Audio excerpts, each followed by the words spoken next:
Hello everyone, Girnar coaching academy या चॅनलवर तुमच्या सर्वांचं स्वागत आहे। आज आपण बोट आणि प्रवाह हा एक नवीन टॉपिक चालू करतोय।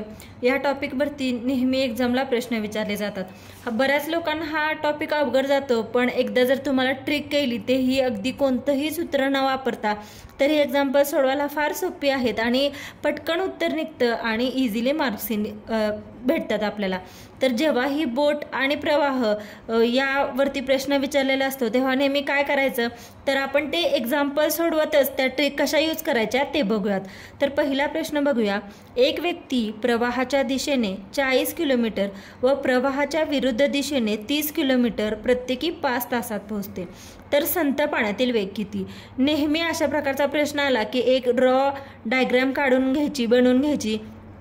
ती डायग्राम काय काढायची, तर ही म्हणजे संत पाण्यातील बोट आहे समजा। तर हे आहे प्रवाहाच्या दिशेने म्हणजे पुढं पुढं असं जातं आणि हा एक राऊंड काढायचा, हा घ्यायचा प्रवाहाच्या विरुद्ध दिशेने। ही अशी एक रॉ डायग्राम काढून घ्यायची आणि आता दिलेली माहिती आपल्याला यामध्ये पुट करायची। एक व्यक्ती प्रवाहाच्या दिशेने 40 किलोमीटर म्हणजे प्रवाह म्हणजे इथे येणार, मग ह्याच्या खाली आपण लिहून घेऊयात 40 किलोमीटर। हे नेहमी कसं असतं, पर आवर असतं, 40 किलोमीटर पर आवर। आणि प्रवाहाच्या दिशेने म्हणलं की हे असं झालं आणि प्रवाहाच्या विरुद्ध दिशेने म्हणजे इकडे लिहायचं, ते किती दिलं आहे, 30 किलोमीटर पर आवर दिले। आणि त्यांचा प्रत्येकी तास किती दिलाय, टाइम किती दिले, 5 तासात पोहोचते। म्हणजे जर 40 किलोमीटर पर आवर, जर 40 किलोमीटरला 5 तास, तर एका तासातला आपण काढू शकतो, बरोबर का? कसं काढणार आपण, ह्याच्यावरून काढू शकतो, 40 किलोमीटरवरून काढू शकतो। 5 पंचे 40, इथे 8 न गुणलं म्हणून आपण इथे पण 8 न गुणूया, म्हणजे एक तासाला 8 किलोमीटर जाईल, ते आपण ह्याच्यामध्ये लिहून टाकू 8 किलोमीटर। ठीक आहे, सेम आपण इथं काढू, इथं पण टाइम सेमच आहे, 30 किलोमीटरला 5 तासच दिले, दोघंही 5 तासात पोहोचतात। तर 1 तासाचा आपण काढू शकतो, 5 सक 30 म्हणून इथं पण काय येणार, 6 ने गुणायचं, 6 किलोमीटर, ते आपण इथं घेऊ। म्हणजे हे झालं प्रवाहाच्या दिशेचा वेग, हा झाला प्रवाहाच्या विरुद्ध वेग तासाचा। तर आपल्याला विचारले काय, संत पाण्यातील वेग विचारले। मग इझी ट्रिक आहे, एकदा हे भेटलं की मधलं कसं काढायचं, तर या दोघांची करायची बेरीज, म्हणजे 8 अधिक 6 किती येतं, 14, आणि या आलेल्या उत्तराला 2 ने भागायचं, म्हणजे किती आलं, 14 भागिले 2 7, म्हणजे संत पाण्यातील वेग किती आहे, तर तो आहे 7, म्हणजे याचं 7 किलोमीटर पर आवर, म्हणजे याचा आन्सर काय आहे, ऑप्शन नंबर 3 7। नेक्स्ट क्वेश्चन बघूया, अतिशय सोपा प्रश्न आहे। आता काय दिलाय प्रश्न, एका बोटीचा प्रवाहाच्या दिशेने वेग 32 किलोमीटर पर आवर आहे। आता इथे बघा पर आवर दिलाय, कुठे, प्रवाहाच्या दिशेने, आणि प्रवाहाच्या विरुद्ध दिशेने तो किती आहे, 28 किलोमीटर पर आवर आहे। तर बोटीचा संत पाण्यातील वेग किती, इथे आपल्याला किलोमीटर पर आवर दिले, त्यामुळे जास्त कॅल्क्युलेशनची गरज नाहीये। कसं, सपोज ही बोट आहे आणि प्रवाहाच्या दिशेने आणि प्रवाहाच्या विरुद्ध दिशेने, आता प्रवाहाच्या दिशेने वेग किती आहे, 32 आहे, आणि प्रवाहाच्या विरुद्ध दिशेने किती आहे, 28, आणि आपल्याला हे काढायचं आहे। काय करायचं, सोपी ट्रिक आपल्याला माहिती आहे, या दोघांची करायची बेरीज, म्हणजे 28 अधिक 32, आणि आलेल्या उत्तराला 2 ने भागायचं। मग इथे किती आलं, 28 अधिक 32, 8 आणि 2 10, हातचा 1, 3 आणि 3 6, भागिले 2, 60 भागिले 2 किती येतं, 30 किलोमीटर पर आवर। हा काय झाला, बोटीचा इथला म्हणजे संत पाण्यातील वेग झाला, म्हणजे ह्याचा आन्सर काय, ऑप्शन नंबर 4। आता पुढचा प्रश्न बघूयात। आता हा एक वेगळ्या प्रकारचा प्रश्न आहे। आतापर्यंत आपण काय बघितलं, संत पाण्यातला वेग कसा काढायचा ते बघितलं, आता प्रवाहाचा वेग कसा काढायचा ते बघूयात। तर प्रश्न काय आहे, एक बोट पाण्याच्या प्रवाहाच्या दिशेने 16 किलोमीटर पर आवर या वेगाने जाते व प्रवाहाच्या विरुद्ध दिशेने 10 किलोमीटर पर आवर वेगाने जाते, तर प्रवाहाचा वेग किती?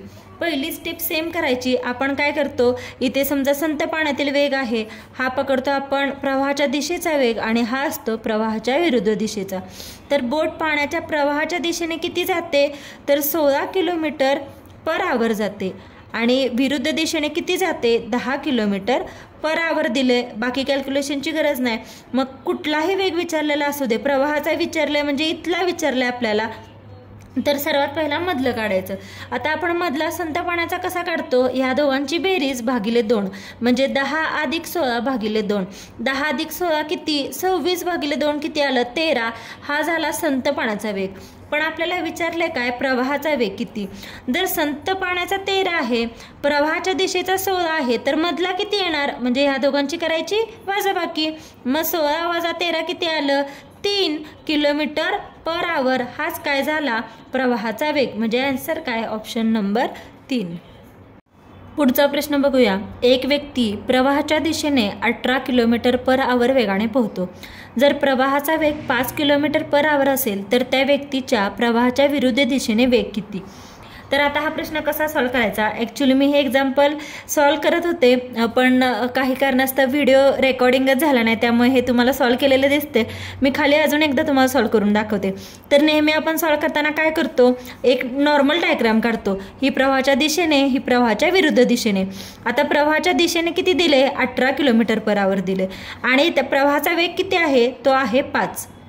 तर आपण इथला वेग काढू शकतो कसा, 18 वजा 5 केलं किती येतो, 13 येतो, आणि आपल्याला हे काढायचं आहे. मग जर इथं 5 आहे तर इथेही 5 येईल, मग इथे 13 आलं तर परत त्या 13 मधून 5 वजा करायचं. मग 13 वजा 5 किती येणार, 8 येणार. म्हणजे प्रवाहाच्या दिशेने, प्रवाहाच्या विरुद्ध दिशेने वेग किती असणार आहे, तर तो 8 किलोमीटर पर आवर असणार. म्हणजे याचा आन्सर काय असणार आहे, ऑप्शन नंबर 4. नेक्स्ट क्वेश्चन बघूया. एक नाव प्रवाहाच्या विरुद्ध दिशेत 48 मिनिटात 12 किलोमीटर अंतर कापते. जर प्रवाहाचा वेग 2 किलोमीटर पर आवर आहे तर शांत पाण्यात नावेचा वेग किती असेल, आणि आपल्याला हे खाली ऑप्शन्स दिलेत. आपण बेसिक डायग्राम काढतो सेम तसंच काढायचं. हे संत पाण्याचा वेग, प्रवाहाच्या दिशेचा वेग, हा प्रवाहाच्या विरुद्ध दिशेचा वेग. आता दिले काय ते लिहून घेऊयात. एक नाव प्रवाहाच्या विरुद्ध दिशेत 48 मिनिटात 12 किलोमीटर जाते, म्हणजे इकडे विरुद्ध दिशा 12 किलोमीटर किती जाते, 48 मिनिटात जाते. आणि प्रवाहाचा वेग किती दिले, 2 किलोमीटर. प्रवाहाचा वेग म्हणजे हा असतो. जर इथं 2 किलोमीटर पर आवर आहे तर इथं पण सेमच असणार. आणि विचारलंय काय, तर शांत पाण्यात नावेचा वेग, म्हणजे हे विचारले. आणि तेच जर आपल्याला प्रवाहाचा वेग विचारला असतं, प्रवाहाचा, तरी हे काढलं असतं. आणि विचारले शांत, संत पाण्याचा हा, प्रवाहाच्या पाण्याचा हा, विरुद्ध दिशेचा हा. आता नेहमी आपण अंतर करतो ते कसं असतं, किलोमीटर पर आवरमध्ये असतं. मग आता हे पर आवर करायचं, म्हणजे 1 तास म्हणजे 60 मिनिटाचं. तर आपल्याला काढायचं कशात, कन्वर्जन करून घ्यायचं 60 मिनिटामध्ये. तिरकस गुणाकार केला तरी चालेल, पण असं करणं जास्त सोपं जातं. इथे 4 ने भाग जातोय, 4 1 4, 4 2 8, 4 1 4, 4 2 राहिले, 4 5 20. जर 12 मिनिटाला 12 किलोमीटर, तर सेम इथं सेमच आहे म्हणून इथं पण सेम लिहायचं. म्हणजे 15 मिनिटात किती येणार, 15 किलोमीटर. आता हा 15 किलोमीटर हेच काय झाला आपला विरुद्ध पाण्याचा विरुद्ध वेग झाला 15 किलोमीटर. आणि आपल्याला विचारले काय, शांत पाण्याचा नावेचा वेग विचारले, म्हणजे इथलं विचारले. म्हणजे सोपं आहे. हे काय करायचं, ह्या दोघांची करायची ॲडिशन, म्हणजे 15 अधिक 2 करायचं, किती झालं 17. हे झालं शांत पाण्याचं. आणि तेच प्रवाहाच्या पाण्याचं विचारलं असतं तर परत हे आलेल्या उत्तरामध्ये 17 अधिक 2 केलं असतं, म्हणजे 19 हे प्रवाहाचं झालं असतं. पण प्रश्नात आपल्याला शांत पाण्याचा नावेचा वेग विचारलाय, म्हणजे तो किती आला, 17 किलोमीटर पर आवर आला. म्हणजे याचा answer option number 1. Thank you for watching. Please व्हिडिओला लाईक करा, शेअर करा, कमेंट करा, आणि चॅनेलला सबस्क्राईब करायला विसरू नका. आणि अशा प्रकारचे कोणत्या टॉपिकवरचे व्हिडिओ तुम्हाला पाहायला आवडतील ते कमेंट करून नक्की सांगा.